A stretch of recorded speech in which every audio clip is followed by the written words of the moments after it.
Yes. We're actually hypnotized, and this is why it can be quite mind-blowing for a lot of people. We're actually hypnotized 100,000 times a day as a minimum.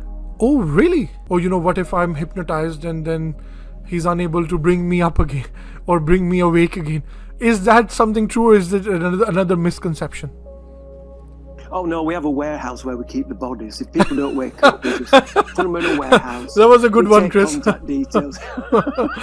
And then eventually they wake up, and if they don't, we just say we never saw them.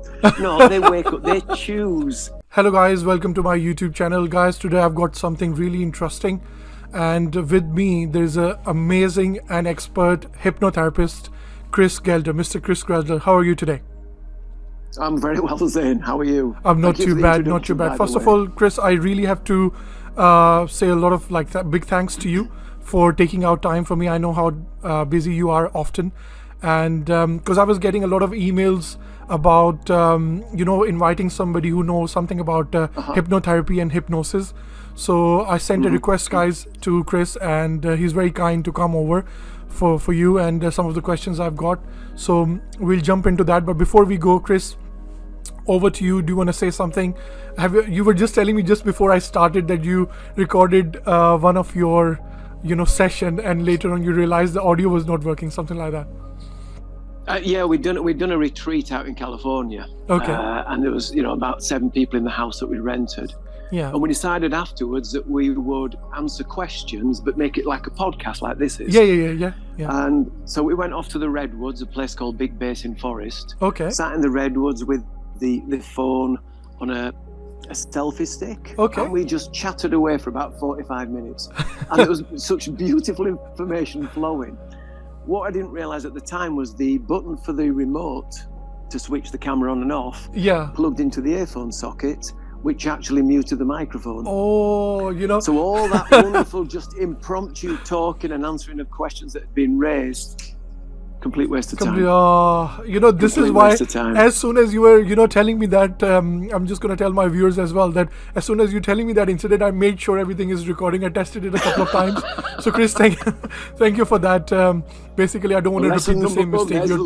Your time is quite precious, so I have to make the full use of it. So, Chris, if you don't mind, we'll go into the questions. Some of the questions I got some of my viewers on YouTube.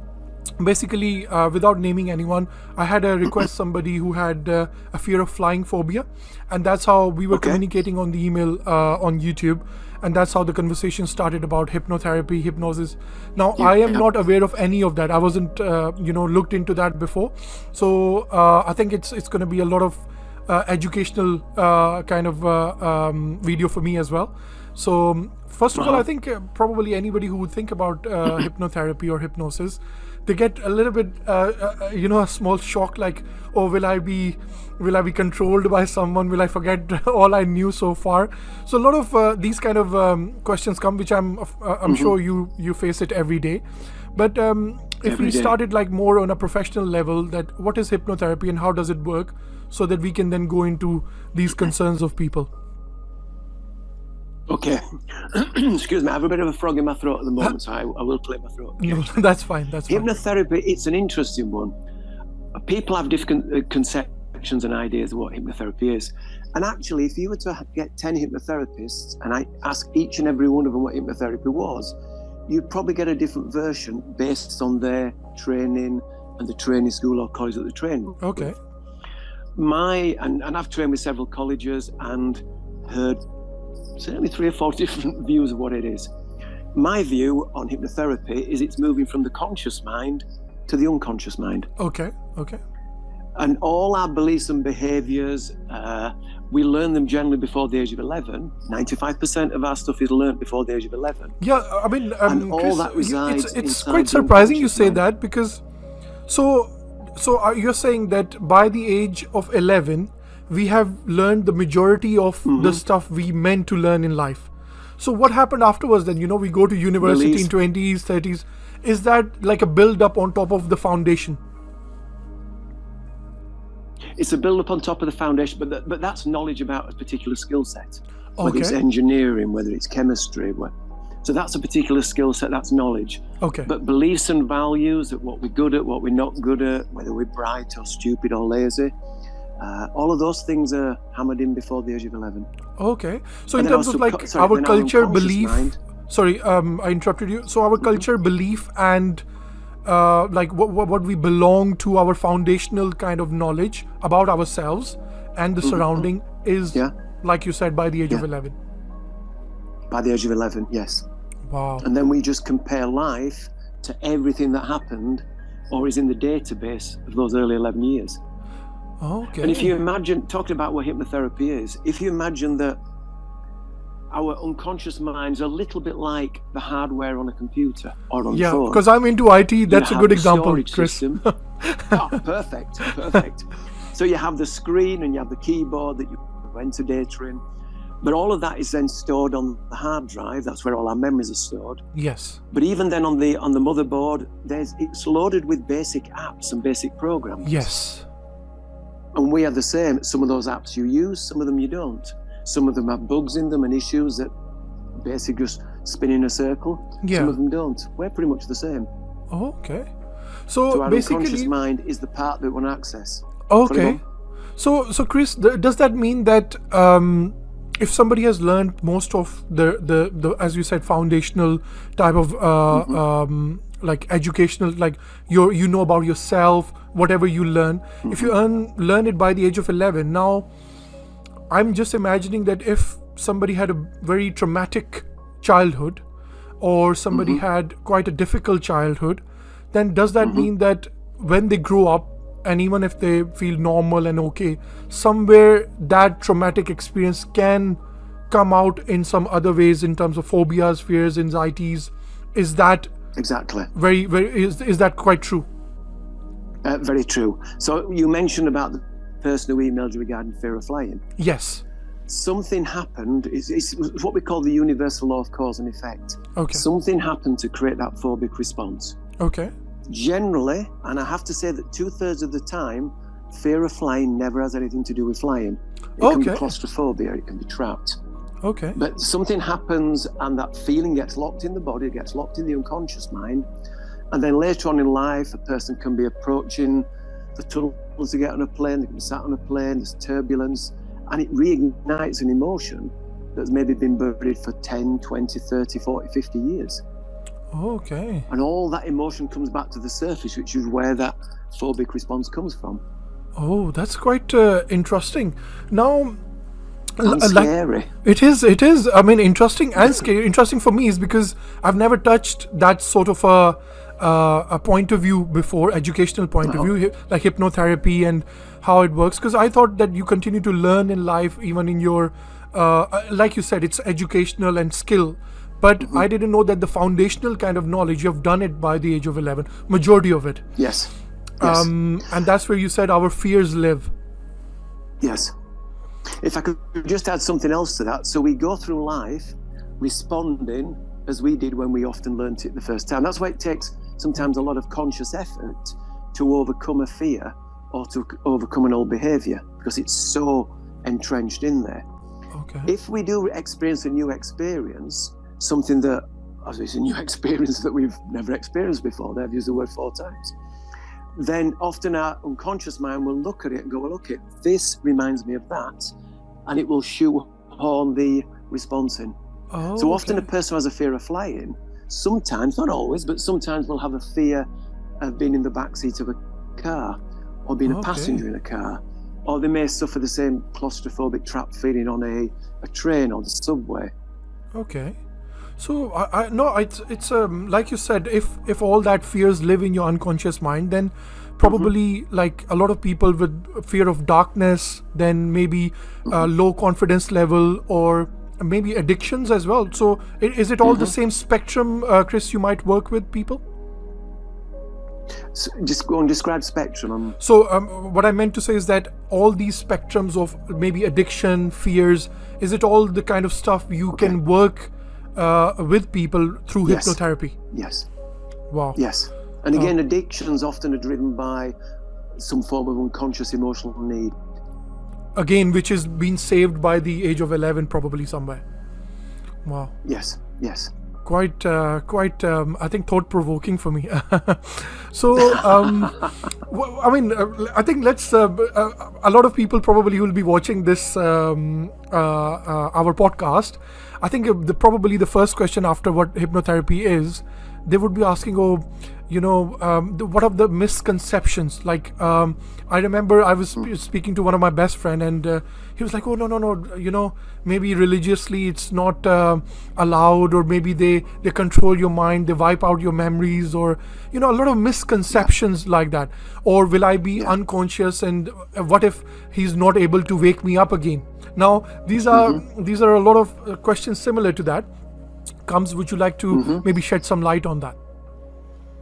Yeah, most people's experience of hypnotherapy generally comes from not personal experience, but either from television, media, movies, or a friend that knows someone who's been to see a stage show. Yes. Where people were made to do ridiculous things.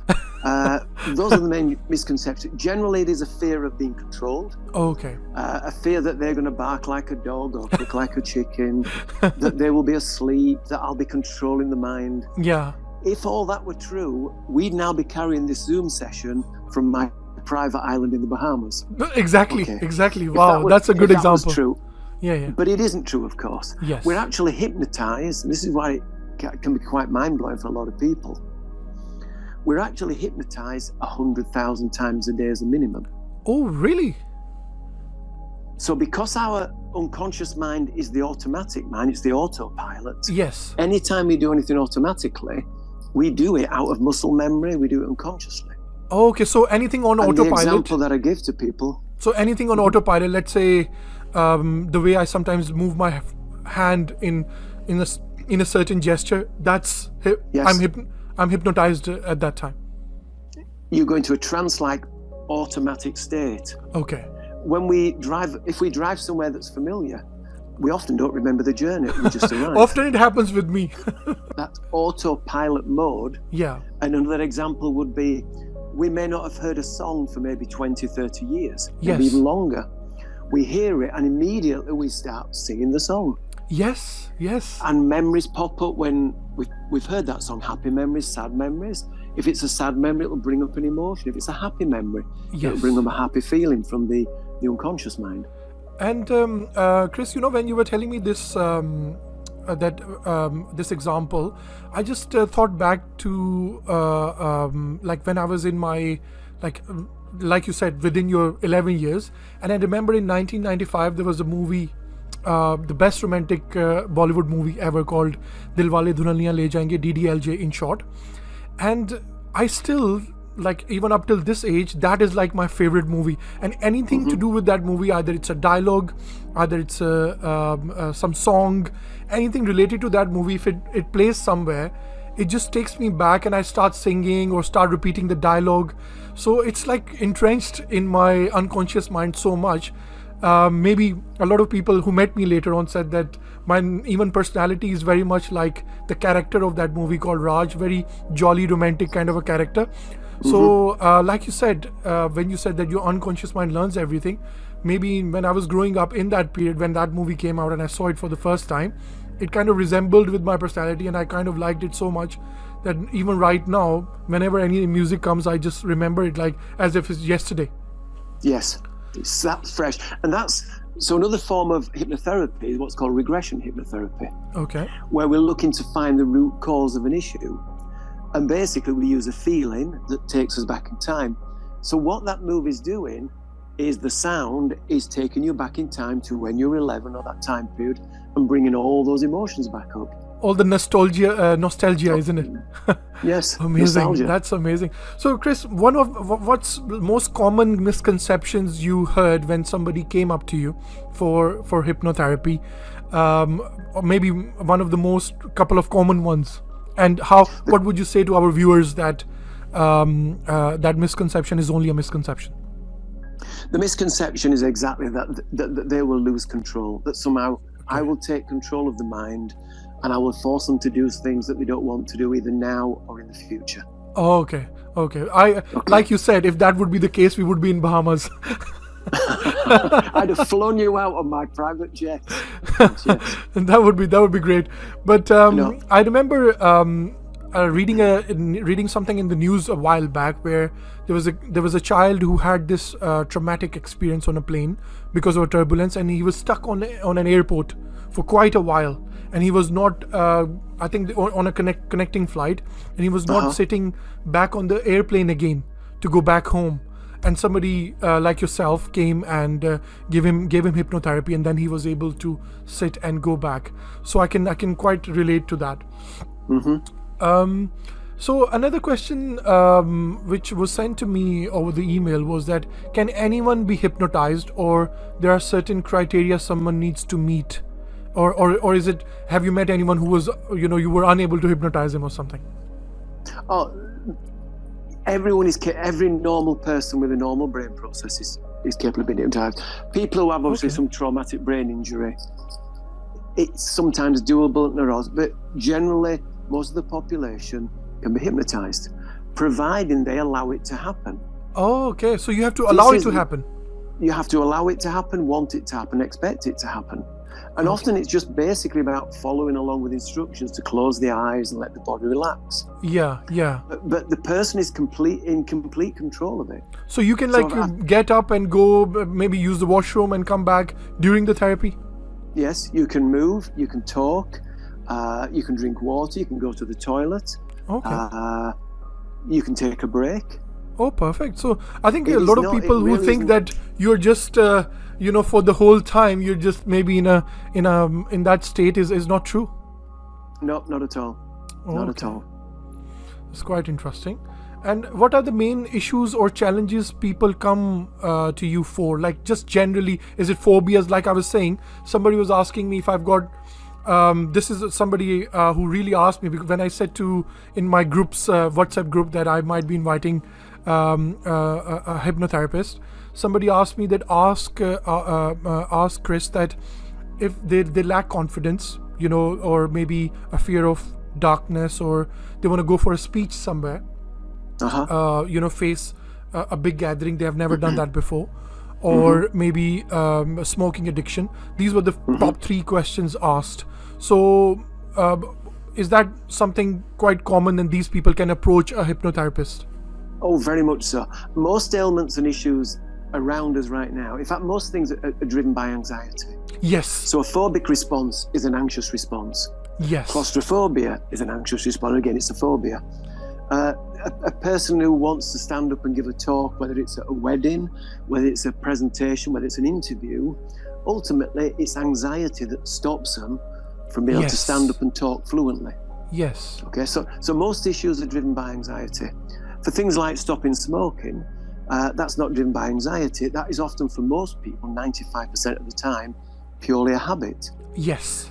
And hypnotherapy for quitting smoking is probably the most successful way to quit smoking. Wow. Yeah, I did hear about that. Somebody was saying alcohol addiction or smoking addiction is has a very good success rate through hypnotherapy. Yes. And of course, it's like a complementary treatment, while you also having other treatments, medical and all of that. I think that's like another motivational kind of therapy where, like, you can say like this is like cherry on the top. It just completes the whole thing. And I think one of the other questions which was asked, that how does hypnotherapy differ from other forms of therapy like CBT and talking therapy? Okay, so CBT, cognitive behavioral therapy, it's about working with our thoughts. Okay. And sometimes trying to listen to the thought, trying to control them and have coping mechanisms. Yeah. Which cognitive behavioral therapy, CBT, is very helpful and very, very effective. Yes. But it works at a thinking level. On the conscious mind. At a conscious mind. Yeah. It works nicely in conjunction with hypnotherapy. Talking therapies, again, basically through talking through the issues, the idea is that if we talk enough about something, we will ultimately reach a conclusion and an understanding, but often it will lead us back to the root cause of it. Yes, okay? It is. So that's one thing. Hypnotherapy is slightly different, but instead of working directly with the conscious mind, we work directly with the unconscious mind. Yes. So rather than spend time talking about certain events, and we do talking in a session, Yes. We use and work with the unconscious mind to let it lead us back to, first of all, the triggers, Yes. but also ultimately what happened to create that response. So what happened to create a person to lose confidence in being able to stand up and talk? Yeah. What happened to create the spider phobia? Or what happened to, a person who has a fear of flying? Yes. So I think we work with the unconscious mind for that. Yeah, like you said, I think like if anybody has, you gave a very good example initially where hard drive. So let's say you have to check the logs of the computer where that error came initially, how it originated. It's such a beautiful way of putting that across, and without realizing the real, the cause, the root cause of the problem. Talking therapy can, help, but you really understand so that it doesn't repeat. Probably hypnotherapy may be a very, very good solution. And the other thing about talking therapies is that talking therapies can, not always, but lead to sometimes misunderstanding. Okay. So if we talk about something, yes, what our brain does is it takes each particular word that's said, it accesses that word and meaning in our database. Yes. It then forms a part of a sentence, and it goes to the next word and the next word. So ultimately it forms a meaning or a perception about what's being said. Oh, okay. Yeah. So an example of that I would give would be, the dog is in the garden. If you lined 10 people up and said, okay, this sentence, the dog is in the garden, tell me what dog it is. Chances are you'd get at least 7 or 8 different variations of breed. Breed. Yes. If you were to ask, how old is the dog? You'd get maybe several different variations. What color is the dog? If you were then to ask, okay, what about the garden? What's the garden? Immediately you're starting to add different meaning, different perceptions around those particular words. Talking therapy sometimes can lead to misleading answers because of the words and the meaning of the representation of those words. When we work with the unconscious mind, we're generally going straight to the root source. Root cause. I mean, that's very much, I believe that it's very much accurate, this information, because I can relate it with a few people I have interacted in the past who said that the CBT and the talking therapy did help them, but in some cases it actually made it a little bit more difficult for these people to come out of that problem or fear or situation, which is what started initially. So I feel like both can complement each other, CBT Very and much so. hypnotherapy. Yeah. So in terms of Chris, one related question to my previous question is that a lot of people say that I'm very negative in my thinking. Like whenever a situation arises, I think very negatively. Now that's a very general kind of a statement. I am negative. Now, is it hypnotherapy can be effective with those people? They just want to be a little bit more positive towards the way they analyze information. Is this something which can be done through hypnotherapy, or is that quite broad? In some people, yes. We have about 60,000 to 90,000 thoughts a day as a minimum. Wow. Okay. And the vast majority of those are negative by nature. We are pessimistic creatures by nature. Yes. So that keeps us safe. That stops us looking over the edge of the cliff. That stops us climbing Blackpool Tower without a rope, all those things. Yeah. Okay. Now, in some people, that really is such a big portion of the life that can be learnt from family members growing up in a very negative family, growing up in a family that's very critical. Yes. For those situations, then yes, hypnotherapy can help. But there are some people who are naturally disposed to having that pessimistic view of life completely. Yes. Now, I'm naturally, Chris, very optimistic.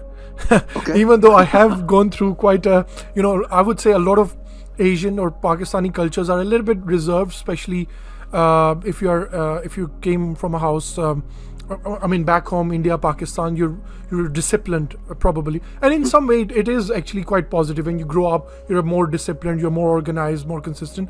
But somewhere down the line, sometimes it's too much, or over the top, which can then prevent a person. They might be shy, anxious to be open up or to be themselves, basically. But maybe I was too stubborn to be to be halted by that. But some people cannot come out of that. Please carry on. No. And often the reason for that is the family dynamics made it unsafe for them to be themselves as a child. Yes. That so is often true. growing up, our behavior, a child that's full of enthusiasm and excitement Yeah, and yeah, is yeah. loud and aggressive, can actually, the parents can feel embarrassed Yes. because it can present, judgment from other people Yeah. about their parenting skills. So often it can be a learned behavior. Yes. Okay, wow, that's quite interesting. I think a lot of viewers who will be listening to us probably can relate to that. Can you share a success story or a transformative experience you have had with the client, but of course anonymous? It can be any. There's many. From things obviously such as quitting smoking. Okay. So quitting smoking is, as I mentioned, generally most hypnotherapists can deal with quitting smoking in a single session. Wow. And this is people who smoke 20, 30 cigarettes a day, sometimes more. Okay. I worked with a gentleman who was smoking 60 cigarettes a day. Oh, wow. But quit just like that. Wow. There's other examples with fear of Guys, flying. listen to the magic. This is real magic. This is the magic, guys. This is the magic. Because people are hypnotized to believing that they're completely addicted to smoking. Yes. Now, for some people, it's not an addiction, it's a compulsion. Yes, it's a way of coping with the emotion. So smoking is a great success story for hypnotherapy. Wow. Phobias are a great success story. We're working with people who have fear of frogs, fear of flying, certain illnesses or chronic conditions. Yes. Again, are often driven by emotions, and the unconscious mind is the emotional mind. So sometimes we can work with the memory, and a particular issue such as IBS, something like that, can clear up when we clear away that memory. Okay. Asthma can have a strong emotional component to it. Yeah, because the thing is that a lot of the times you can, like you said, you're unable to make your mind understand logically, not to be afraid or not to be, sometimes a lot of the times you are able to convince yourself logically, this is not right, this is right, or I should not think like that, etc. But sometimes, Chris, it's almost impossible. It is impossible for some people to overcome either an addiction or fear or phobia. And that's where, like you said, the unconscious mind and somebody like yourself go in there and help a person cross that barrier. Yes. Yeah. The conscious mind is very different to the unconscious mind. Okay. So the conscious mind is very logical, very analytical. Yes. The unconscious mind is pure emotion. Pure emotion. Ultimately. It's those emotional responses. Yeah. Okay, guys, welcome back. We have Chris with us, and we're going back into the questions after a small break because I was hypnotized. I had to go to the washroom and come back. Chris, thank you for hypnotizing me. Don't look like a chicken in the process.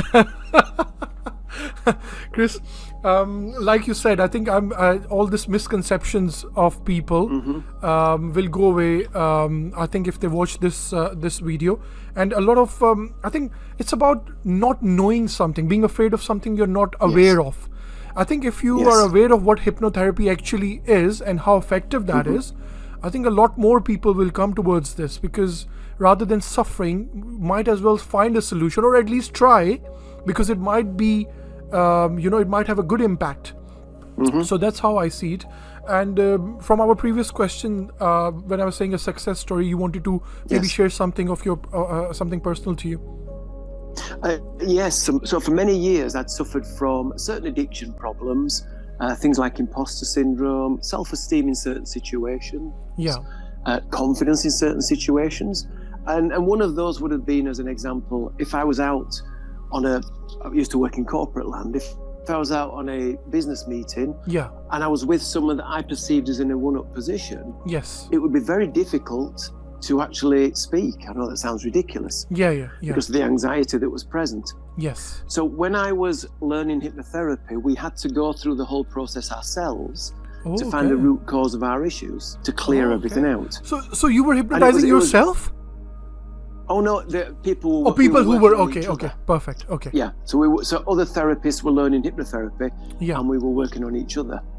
And what was really interesting was what I thought the root cause of the issues would be wasn't connected to it at all, and it rarely is. So the root cause of imposter syndrome, addiction, self-esteem issues, low self-esteem in certain areas, were all down to the fact that I forgot the words to the Christmas carol "Away in a Manger" when I was 7 years old. What? Now, Wow. on the surface, logically, that makes no sense at all. Yes. But going back to what we were talking about at the beginning, 95% of our beliefs and values are created before the age of 11. Up to the age of 5 or 6, we don't even have a thinking mind. Yes. So at 5 or 6 years old, we are starting to learn. Yes. And something big happened when I was singing Away in a Manger, where I forgot certain words, and the compere of the show made me bow every time I forgot a word, which meant that the audience were laughing, which meant that I just forgot more words, which meant all the way through the song, I'm just bowing. Oh, okay. Now, here's the other thing. That memory as an adult, I saw that as a happy memory. I always remember that as a happy memory. Okay. As a child, I remember that memory as a happy memory. Yes. But to my unconscious mind, no, completely different perception. Oh my God. And so in any situation where there was someone in a one-up position, in a senior position who had power, yes, my unconscious mind would basically lock up and not talk. Oh my. I mean, because of the fear of embarrassment yes, and ridicule. Okay. So, but another question which comes out of this, Chris, is that what if, I don't even remember a lot of the memories, probably before 10, maybe very few. But of course, that's my conscious mind. But of course, let's say if I am in hypnotherapy, then I would remember them clearly, the things you're saying.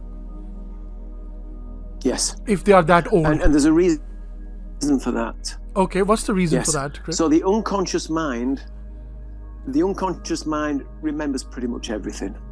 Okay. Every second, and there's lots of variations on figures here, but approximately every second the unconscious mind deals with or handles between 11 million and 44 million bits of information every second. And it never forgets anything. So of course, all of this is going onto the hard drive. Yes. Now, our thinking, logical, analytical mind has got a very short memory span. Recent research says that our attention span can be anything from 8 seconds to 28 seconds. 8 to 28. And we can only handle 9 bits of information. Okay. Yeah?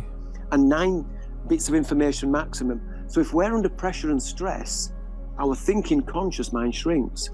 Okay. Which means that we're trying to access millions upon billions of trillions of memories and moments that we've forgotten about, are not fully aware of how our body experienced them.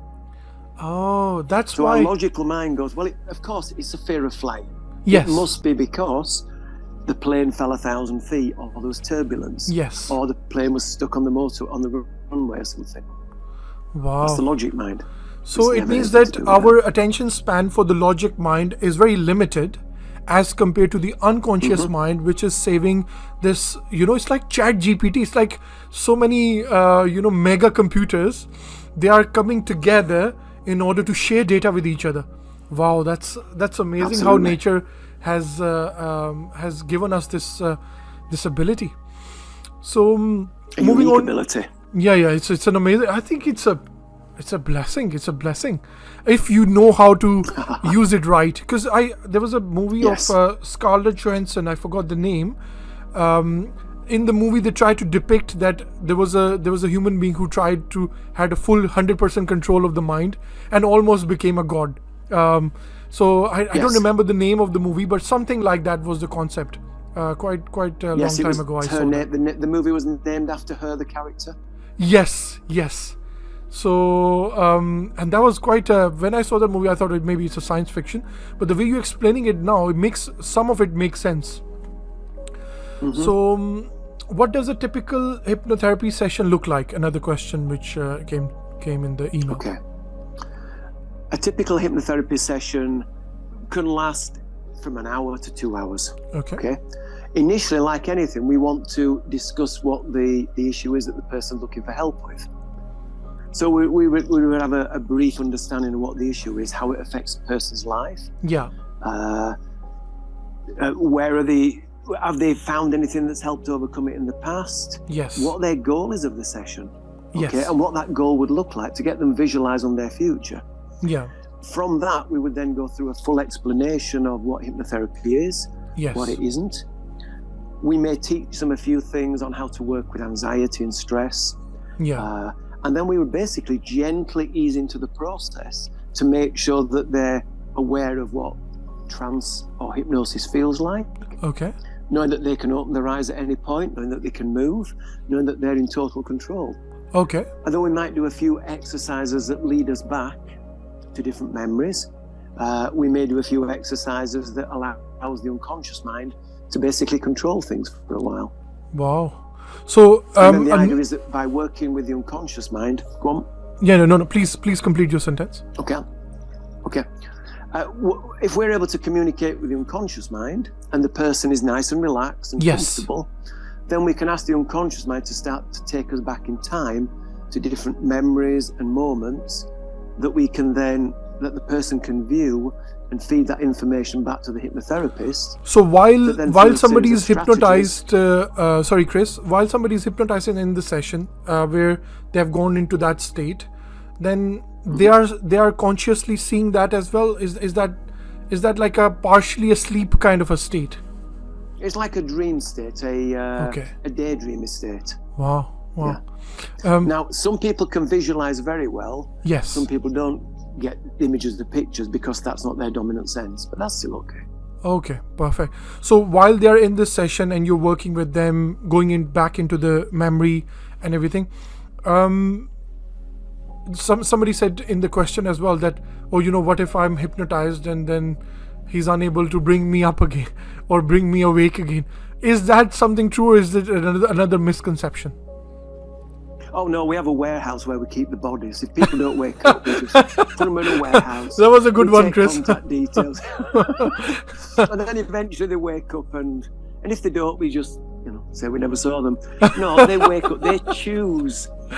So I've actually worked with several people. I would say 3 people that would not open their eyes. Okay. That would not basically open their eyes, and what we would come back to a normal state. Okay. They would not do it. Okay, so... And the reason they would not do it, and here's the reason, was there's an issue called fibromyalgia, where the body's in pain. Yes. And we were working with fibromyalgia, 3 people separately. Each of them was in immense pain. In a nice hypnotic trance state, the body can be so relaxed that the pain just disappears. Oh, so they're enjoying that state. They absolutely enjoyed it, and maybe for them that was the first time that they'd experienced that pain-free state for months or even years in a particular case. So why would you want to leave that moment in time? Yeah. So, but did you eventually bring them back to the pain? Oh yes. There's a technique for that, which basically says that in a count of 3, if you don't open your eyes at the count of 3, I will charge you XYZ per minute. They'll quickly be up. Oh, very quickly. Wow, that's, oh my, you know what? It's so new to me, and a lot of people say there's magic and all of that, but in our body there is hidden magic. There is so much in our body which we haven't explored, and hypnotherapy gives that chance to go into the past and the memories and how to become the best version of yourself, or maybe how to work on addictions or phobias. Yes. Honestly, for me it's like an eye opener, and so very, very interesting. Is there another question was that, are there any risks or side effects to undergoing hypnotherapy? Yes and no. In terms of risks, the risk is often a person's own concern and worry and anxiety of what may happen. Okay.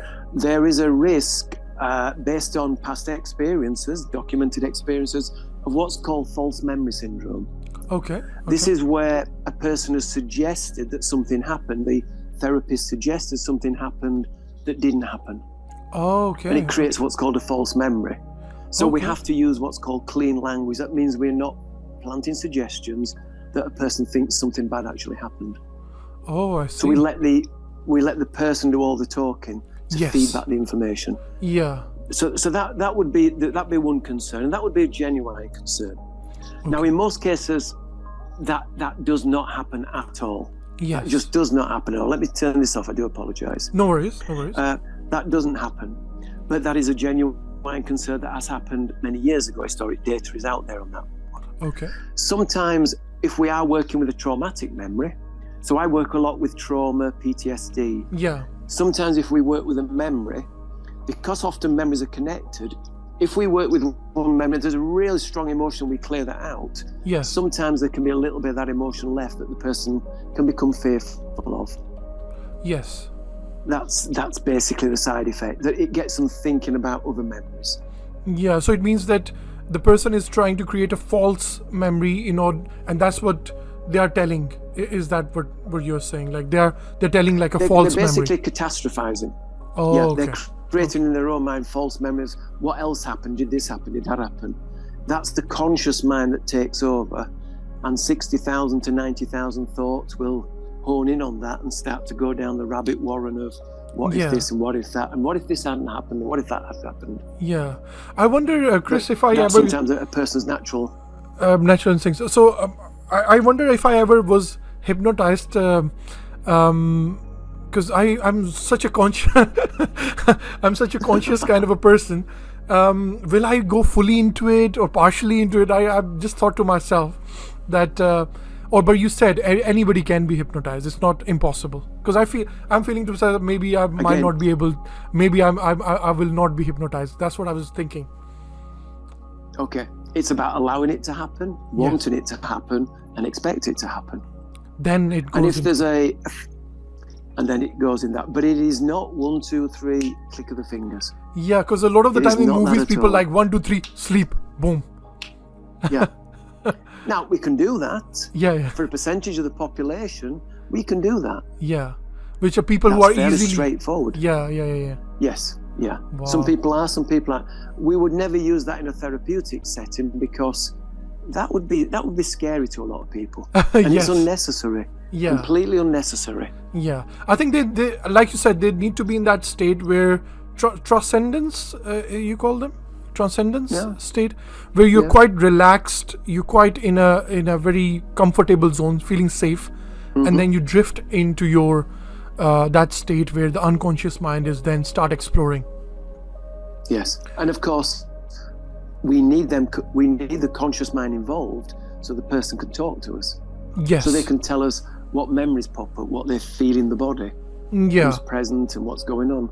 A lot of the times, one of the questions which I had was that relationships or past traumatic experiences.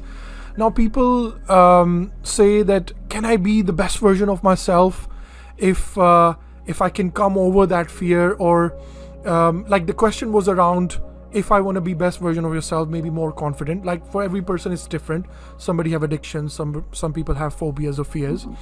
But through this experience, like you said, a success story of yourself or other people, you can achieve that, or do you have to focus on one by one each goal, and it can't be just as broad, like, I want to be best version of myself, but you have to narrow it down. Probably like yourself, you have to ask the goal and then achieve all of them one by one. Is that how it works? Yes and no. Yes and no. Okay. So for some people there is what's called the initial sensitizing event. Okay. So that's something happens in life that affects so many aspects of that person's life. Okay. Affects confidence, self-esteem, can create phobic responses. Basically, we're looking to find the blockages that's holding the person back from being the best version of themselves. Now, in some cases, it is one single incident. Okay. But in other cases, it can be incidents that have been compounded over the years. Oh, okay. So it can be a few different areas. So it means that, Chris, sorry, go on, complete your sentence. No, you go. So I was saying, Chris, that it means that people who come to you, they may not come like every month or something. It means that it might be depending upon when they need it, or occasionally, or maybe whatever the frequency is of that incident. Yes. So it might not be something which is, like a every month kind of a thing. Not at all. So conventional therapy, usually CBT as an example. Yes. A person may have 6 sessions over 6 weeks, or 8 sessions over 8 weeks. We don't necessarily do that. Now, some people, depending on what we're working with, we may do a session next week, then a session 2 weeks, then 4 weeks and 6 weeks. Or we may do a session every 3 months or every 8 months, just depending on what the issue is. But as an example, again, fear of flying. Yeah. If a person isn't flying till September, Yes. It's not necessarily something we need to start working on right now. Yes. Because we need to, ideally, we want to get closer to the flying date. Yes. To feel those feelings coming up. We can work on it now. Yeah. But it's better if it's close to the date, that's all. Yeah, no, that makes sense. That completely makes sense. And I think the way you were just putting it across, that sometimes it may be just needed. If something is not broken, how can you mend it? If like let's say somebody has been able to logically overcome if any of their anxieties, that something is good. But unless they feel that again, or like you said, go to the root cause of that problem, if it's again started to, because if something is happening again and again, maybe sometimes you can overcome, sometimes you can't, then maybe hypnotherapy can diagnose that root cause, and once and for all you can feel relieved from it. Yes. Once you get to the root cause and clear that, the response is different. Wow, that's you set that it's almost like magic, Chris. Maybe people might start calling you Wizard of Oz after this. I've been called many things. So that's great. Yes. And I can imagine that you being there, of course, a lot of from all the spectrum, from all different pockets of the society, people come to you for help, and you would have the kind of stuff you would have come across or heard, and with anxieties and different things. How, like you said, unconscious mind is emotional. Sometimes it doesn't make sense, and to overcome or help somebody overcome that is a great thing. I would almost call it magic. Like I said, it's magical in that way. So I would definitely put your contact and that in your website information just as a reference underneath the YouTube video. And I think probably the last question was that I think you have probably answered it, but maybe you can shed maybe more light onto it. That what percentage of your mind is unconscious as in terms of learning, like you said, until the age of 11, and what role it plays going into our adult life and into our old life, in terms of, is that the dominant side of your mind which people are not aware of, and it takes the control of your life, and maybe that is the difference between successful and not successful people. I'm not defining success in terms of materialistic gain. I'm defining success in terms of reaching your full potential. So does it mean that successful people somehow are very logical, that they have overcome the unconscious mind fears, and probably people who have not been able to? Is that how you would sum it up? Yes and no. So some people, absolutely, are naturally positive because of the environment that they grew up in. Yes. That they were nurtured and encouraged. Now, someone who was brought up in an environment that's very critical and they were put down, they're not always going to have the level of success that someone who's in a nurturing environment. So again, it's going back to those early 11 years. We do have the wonderful capacity to learn and to adapt and develop. Yeah. But again, the unconscious mind pretty much runs everything. We do have this wonderful conscious mind that gives us the illusion, and it's just an illusion, that we run our life.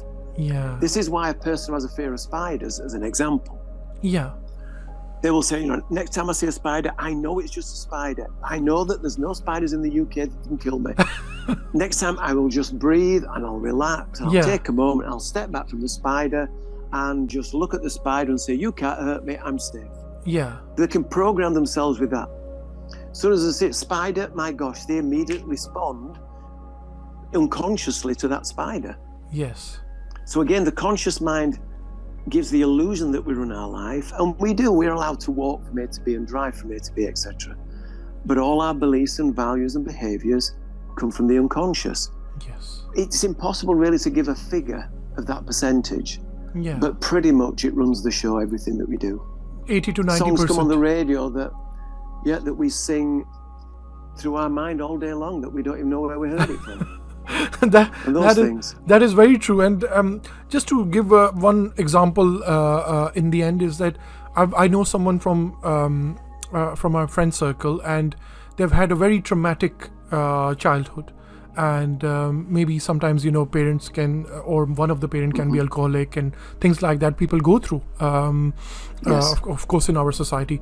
But that it can impact so much on a person that I remember them telling the story about their past and saying that it almost just hinders, like it's like a dark shadow, like a dark cloud over the whole life. Like they only are able to sometimes not even go out of the house or interact with people. Like it can go that worse in terms of anxiety. And then a lot of people in relationships or like that. So how much it can impact us, Chris, it's unbelievable to see how much it can impact us. Yes, ridiculously large. Yeah, but it's glad that people like you, people or other doctors, where medical hypnotherapy all as combined, or CBT, can be something where, because I've always believed that whenever I come across a situation or a challenge, you try your best. If one solution didn't work, go to the second, go to the third, go to the fourth. Don't rest until you have done your best. That's kind of my mantra. I always say life is all about taking a chance. Like the environments I've worked on created a very positive impact as life. But like you said, I think if there are people out there, people who are listening to our podcast, if you have tried a few things, CBT or medical, maybe see it as an option. Try this, and that might be something which can finally take you beyond that barrier. Absolutely. Look up your local hypnotherapist. There's plenty out there. Yeah. And a lot of traditional therapists are already starting to learn hypnotherapy to complement their existing services. It is, and I can, Chris, put your details in as well. Somebody local can. I'm already getting a few messages. There are people interested in speaking to you. But overall, Chris, I cannot thank you enough for coming over on my podcast and giving me a bit of your precious time. And wonderful, thank you. Just before I go, if you wanna say something or wrap it up with anything you want, the floor is yours. I have nothing to say other than thank you for inviting me, and for the people that are listening, if you're curious, just, as I say, look up a local hypnotherapist. Some will do basic relaxation exercise sessions. Yeah. It will allow you to tap into the subconscious or unconscious mind just to experience that. Yeah, and the fact that I think some of the like you said, every hypnotherapist is different and they cover different aspects. Yes. So somebody might be looking for a particular kind of hypnotherapy, but it's all out there. So that's good that you mentioned that, and I think. Please go on. I'm going to say some people specialize in certain areas. So there are certain people who specifically focus on things like eating disorders. Okay. Purely on addictions. Some people just work with PTSD. Yes. Some people just work with phobias. Yes. So some people are very specialized. Yes. Oh, that's great. It's like a doctor. Somebody's heart specialist. Yes. Somebody's a brain specialist. Somebody's just a GP. So that's actually quite informative. But guys, I hope you enjoyed our podcast, and I think that for me, I've done quite a few podcasts, but I think I can easily rank this one of the most interesting and the best I've had. So thank you. Thank you very much, Chris, because of the information, because of how amazing the information was. So, guys, until the next time, take care. Bye-bye. What are you waiting for? Subscribe.